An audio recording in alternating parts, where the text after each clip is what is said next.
Kayaknya nggak bisa, ini cuma di dalam kamus hidupku kayaknya mesti dicoba dulu baru tahu nih bisa atau nggak, works atau nggak gitu.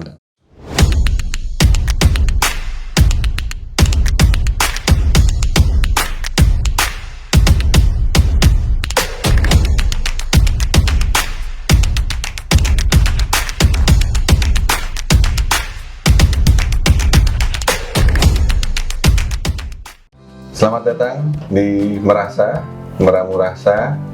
Saya Kresna, CEO dan founder dari Rasa Nusantara. Kita akan ngebahas tentang menemukan atau mencari bahagia. Kali ini kita kedatangan Mas Wisnu, Director dari Rasa Media. Mas Wisnu ini prestasinya banyak sekali. Dia ini ya,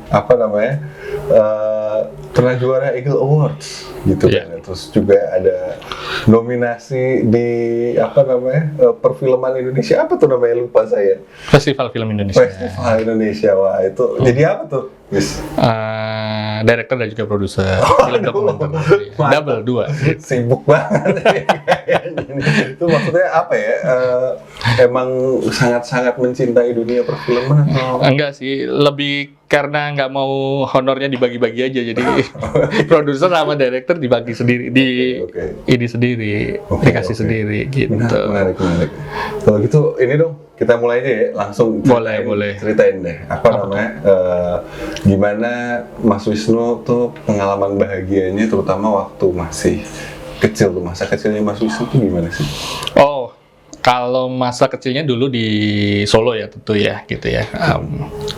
Dari Solo, dari lahir sampai keluar Solo itu mungkin sekitar tahun 2013, yang mana adalah lulus kuliah seperti itu. Cuma sempat kerja 2 tahun dulu lah di kota Solo. Cuma kalau ngomongin masa kecil, tentu masa kecil seorang anak yang memang tinggal di daerah ya, maksudnya di daerah yang dulu kan kalau ngomongin Solo kan agak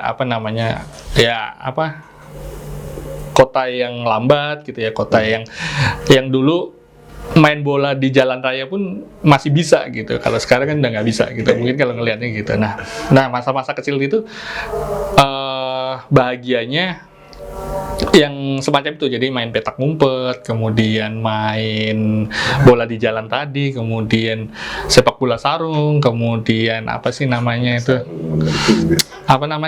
ya kalau di sini ya, kalau teman-teman tahu gitu. Dan itu semuanya dimainkan di jalan ataupun di lapangan komplek kampung rumah saya, seperti itu.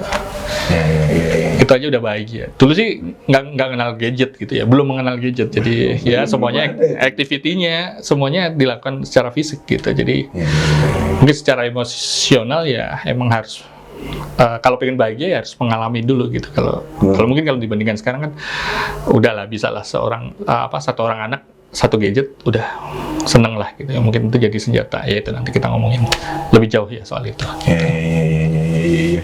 Berarti kalau misalnya ini Mas Wisnu tuh mengingat tentang bahagianya itu benar-benar bermain sama temennya, itu sebenarnya emang sukanya emang main bareng temen atau sendiri sih?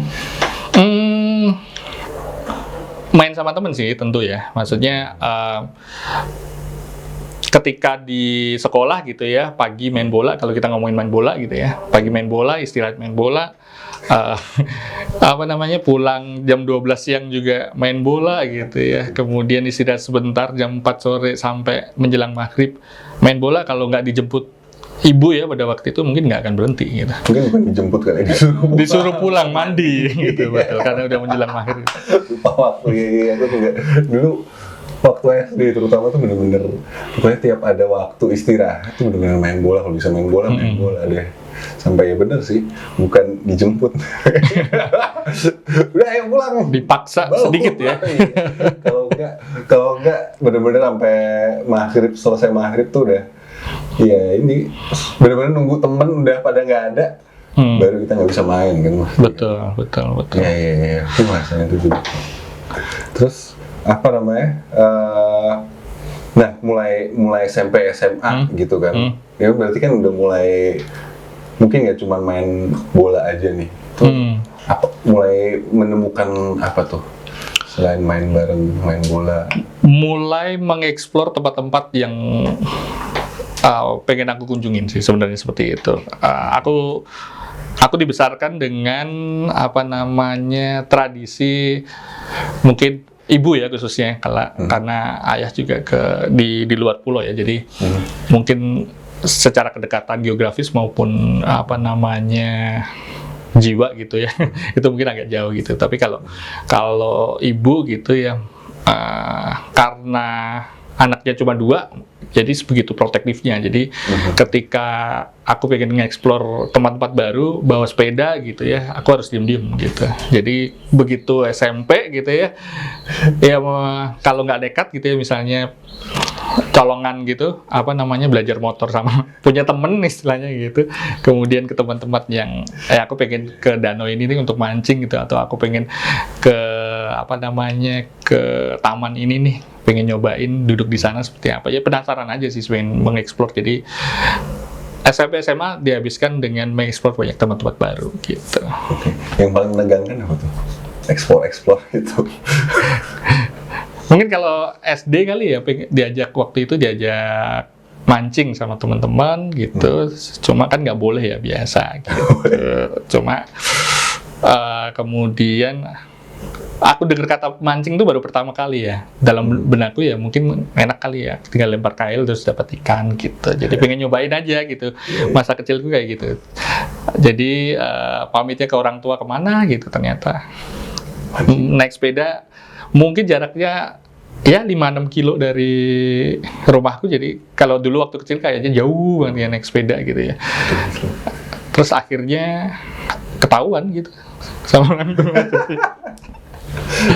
Coba mungkin itu pertama dimarahin gitu ya. Kemudian ada kesempatan kedua aku masih kayak gitu. Terus akhirnya mungkin orang tua terbiasa ya. Jadi mungkin emang anakku suka mengeksplor hal yang baru. Ya udah deh gitu, yang penting nggak aneh-aneh, terus dia pulang dengan selamat ya. Mungkin sampai sekarang ya, jadi suka mengeksplor hal-hal yang atau tempat-tempat yang baru. Jadi penasaran aja udaranya kayak di sana itu kayak gimana sih, kemudian ada istiadatnya seperti apa sih. Bahkan sampai detik ini juga mungkin karena curiosities aku ngelihat budaya ataupun tempat yang mungkin berbeda dari background aku di kota Solo, seperti itu sih. Itu mungkin itu sebabnya juga Mas Wisnu ini ya, jadi salah satu anggota dari Indonesia mengajar. Ya, dulu pernah jadi pengajar muda. Kemana aja tuh waktu itu? Dulu itu di tahun pertama, tahun 2013 sampai 2014 itu di Rotendao, Kabupaten Rotendao, Nusa Tenggara Timur. Kemudian lanjut 2014-2015 di Kepulauan Tanimbar gitu ya, Maluku Tenggara Barat. Dari dua itu yang paling berkesan yang mana tuh? Sebenarnya kan jatahnya teman-teman itu kan setahun ya gitu, jadi sangat jarang sekali orang 2 gitu, maksudnya 2 tahun 2 kali gitu mengulang gitu. Tapi pada saat itu karena di Rote itu daerah wisata dan aku mungkin karena nyamannya, kemudian challenge-nya juga kayaknya biasa aja gitu ya. Terus penasaran aja sih, kalau emang di tempat yang emang nggak aku kuasai itu kayak gimana sih. Jadi kalau secara budaya emang itu kan pulau pertama yang sangat amat jauh dari kota Solo gitu ya. Itu Rote gitu, tapi kalau secara geografis emang di Maluku Tenggara Barat gitu. Jadi ya banyak pengalaman lah, maksudnya bagaimana selamat dari ombak besar, kemudian kapal yang gitu ya, gitu-gitulah. Berarti benar-benar itu waktu nyebrang pakai kapal gitu? Iya, di Maluku Tenggara Barat. Arusnya juga gede gitu ya? Betul. Jadi kalau di Maluku Tenggara Barat tuh, kalau dari Jakarta itu kita mesti ke Maluku terbangnya, Ambon gitu ya. Nah, dari Ambon baru ke kota kabupatennya itu mungkin 1,5 jam gitu ya naik ATR gitu ya, baling-baling. Kemudian dari kota kabupatennya perjalanan darat 5 jam. Kemudian sampai ujung pulaunya mesti, kalau dulu masih 17 jam ya, karena kapal sangat amat terbatas sekali gitu. Dan itu pun ketika dapat tempat tidur adalah sebuah kemewahan gitu. Cuma ada kapal-kapal kecil yang sangat beresiko menurutku. Jadi lebih baik untuk keamanan memang untuk kapal-kapal yang lambat tapi secara keamanan safe aja gitu. Cuma ya ada beberapa kesempatannya yang harus nekat menembus arus dan badai. Iya. Tapi apa namanya, dari pengalaman mengajar selama 2 tahun itu ceritain dong apa sih namanya yang banyak banget Wisnu pelajarin lah di situ. Ya mungkin juga istilahnya masih dipegang nih, jadi apa namanya, sesuatu hal ini dibawa terus nih sama Wisnu. Ya maksudnya dari seorang yang punya pengalaman hampir meninggal gitu ya. Jadi pada waktu itu apa namanya, speedboatnya setirnya patah, kemudian ombak 3-4 meter, apa sih yang bisa dilakukan oleh seorang manusia untuk menghadapi alam seperti itu selain berserah kepada Tuhan Yang Maha Esa. Ya udah, waktu itu ya doanya cuma kalau emang udah saatnya ya udah saatnya. Yang aku pelajarin sampai hari ini ya udah bersyukur aja ketika emang udah jalannya, baik itu baik ataupun mungkin yang terbaik, karena ya yang buruk itu pun juga nggak selalu buruk gitu ya, pasti ada iya bisa jadi yang terbaik juga buat kita gitu. Jadi ya jalanin aja hidup ini gitu. Asik. Terus apa namanya, tadi habis berdoa sebenarnya apa sih yang dilakuin tuh waktu itu selain berdoa aja gitu? Justru malah karena aku secara usia ya itu lebih senior dari teman-temanku gitu ya, menenangkan mereka sih sebenarnya pada waktu itu gitu. Karena mereka ngelihatnya kan ini yang lebih tua gitu ya. Kalau panik mungkin juga mereka ikutan panik, mungkin ya kayak kasus-kasus ini kecelakaan transportasi yang lain gitu, ketika nggak trust sama nakodanya sama pilotnya. Kalau kita lihat kasus pesawat terbang ya mereka akan menyelamatkan diri masing-masing dalam tanda petik gitu. Jadi ya emang harus ditenangkan gitu. Jadi ya pada saat itu emang selain berdoa ya menenangkan teman-teman ini supaya jangan panik aja gitu sih. Nyatanya juga masih di tempat ini kan. Masih selamat gitu. Gue masih bisa hidup nih gitu kan. Ya anugerah aja, maksudnya dimanapun gitu kan. Ya itu tadi mungkin ada kaitannya sama kebahagiaan ya. Mungkin ketika kita di titik terendah mungkin itu kita ngerasanya iya, tapi ternyata belum loh, ada juga yang lebih rendah lagi, itu bisa juga gitu. Jadi mungkin kalau sekarang sih karena emang aku udah pernah ngelewatin istilahnya titik terendah gitu ya. Jadi ketika ngelewatin hal-hal yang mungkin bagi orang kayaknya berat, jadi ya jalanin aja gitu. Oke. Baik. Terus dari pembelajaran itu tadi itu kalau dari Wisnu sendiri istilahnya yang somehow di-apply nih sama kondisi beberapa waktu setelah kejadian itu, apa sih yang ya akhirnya kan dipakai terus kan sebenarnya gitu. Ya akhirnya ya ini bener nih, ini emang pembelajaran hidup yang istilahnya ini mungkin patut disampaikan lagi pengalaman ini. Jadi fight sampai akhir aja. Jadi di dalam kamus hidup pun jadi nggak ada kata menyerah gitu kayaknya. Mungkin kayaknya nggak bisa, ini cuma di dalam kamus hidupku kayaknya mesti dicoba dulu baru tahu nih bisa atau nggak, works atau nggak gitu. Ya itu mencoba sampai akhir lah istilahnya gitu ya, karena kalau nggak nyobain kita nggak tahu sih hasilnya akan seperti apa kan. Ya lebih baik gagal daripada kita nggak nyoba sama sekali, kata orang bijak seperti itu kan. Betul. Oke. Terus ya nih setelah ya mengalami hal itu semua, gimana nih Mas Wisnu untuk menjaga kewarasannya nih atau kebahagiaannya nih supaya akhirnya ini kan ini namanya juga hidup ya, pasti naik turun lah ya. Kita pernah mengalami bahagia begini terus tiba-tiba down terus ternyata kayak bisa aja mungkin aku ternyata sekecil ini, aku bukan apa-apa. Kalau misalnya istilahnya ada sebuah kejadian yang di luar kemampuanku, ya aku benar-benar nggak ada apa-apanya nih gitu kan.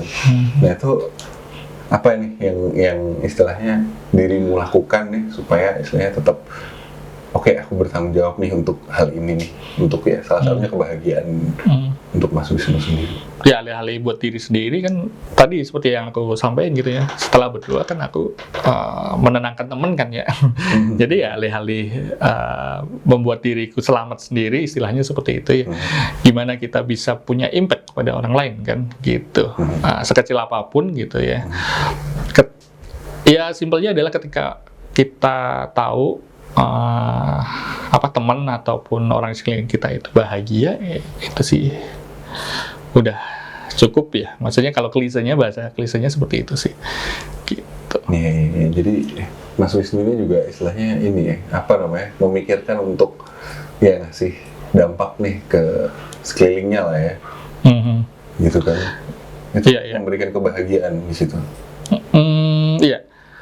Kadang kan emang ketika kita ngelihat sekeliling kita itu istilahnya bahagia gitu ya, Rian, itu kan juga balik lagi ya ke kita ya, memberikan dampak juga ke kita. Kalau yang lainnya lagi punya masalah terus kita tambahin masalah lagi ya tentu akan depresi aja itu tim gitu ya. Jadi ya mending ya bukan denial ya, tapi kita juga menakar resiko juga ya, masih kedepannya akan seperti ini. Cuma pada detik itu ya kita tahu sih apa yang mesti kita lakukan, yaitu ya oke, teman-teman maunya seperti apa sih.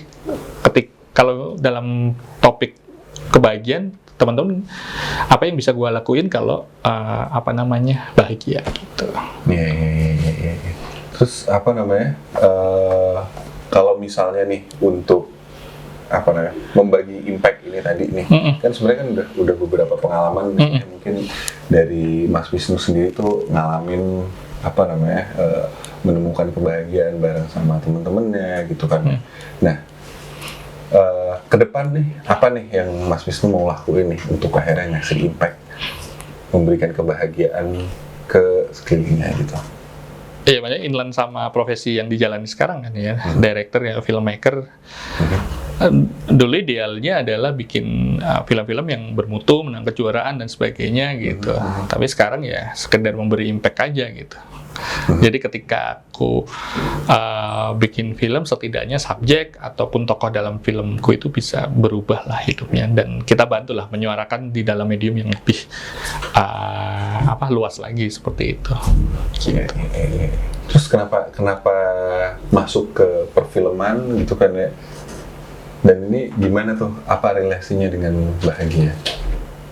Itu tadi karena bisa menemukan dampaknya ya, maksudnya film pertamaku gitu ya, mungkin nggak diapresiasi sama orang-orang pemerintah setempat gitu ya, tetapi bisa diapresiasi oleh negara lain, akhirnya subjeknya dapat bantuan dan sebagainya, seperti itu sih.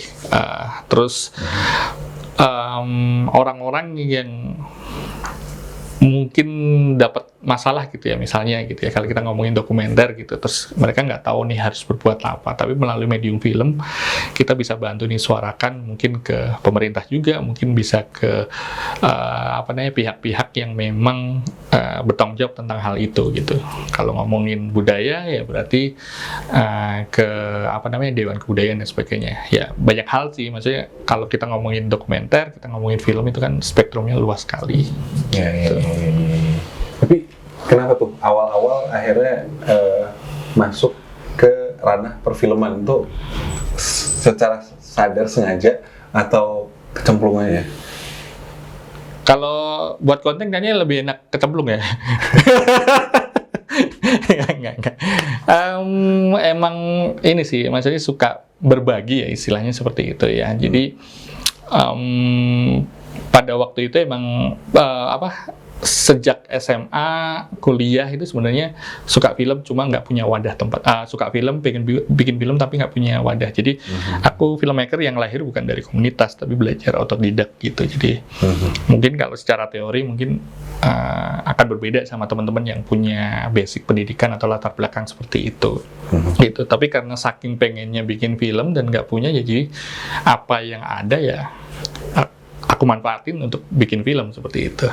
Kemudian ada kesempatannya, waktu itu ngirim proposal, kemudian dapat funding lah istilahnya seperti itu ya, untuk bikin film itu, dan dikirim ke kompetisi nasional dan jadi best movie pada waktu itu.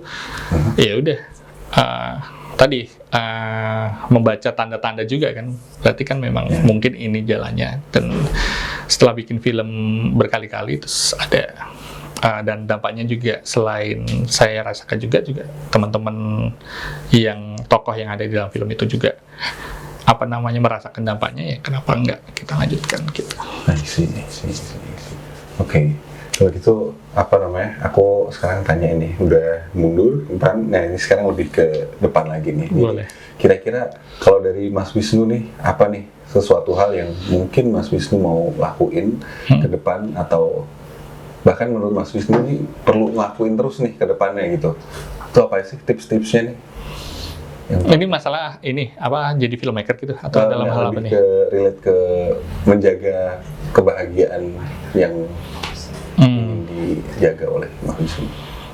Iya, tahu kondisi juga sih. Maksudnya kita kan tadi hidup naik turun gitu ya. Cuma kalau dibilang apa sih yang kedepannya yang pengen dilakuin, ya tetap berdampak ya buat orang lain, ya setidaknya di dalam setiap kegiatan kita, mungkin sama teman, sama keluarga, mungkin sama pasangan, mungkin ketika udah berpasangan seperti itu, dan juga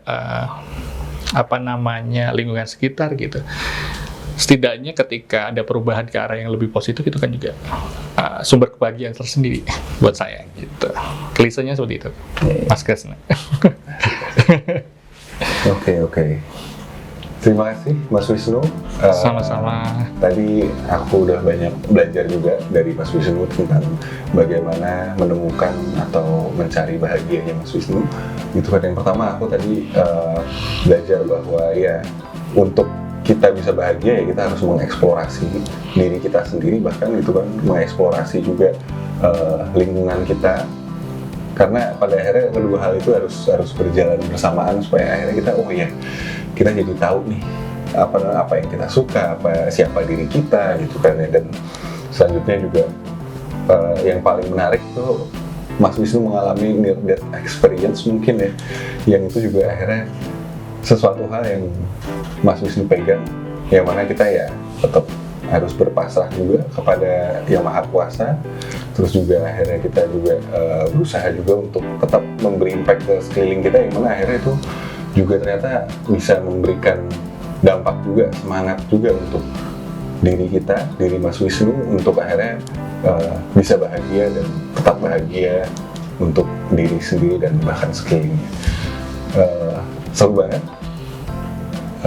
pengalamannya Mas Wisnu ini. Terima kasih untuk menonton podcast kami, Meramu Rasa. Jangan lupa untuk klik like, comment, and subscribe untuk menonton episode Meramu Rasa selanjutnya. Terima kasih.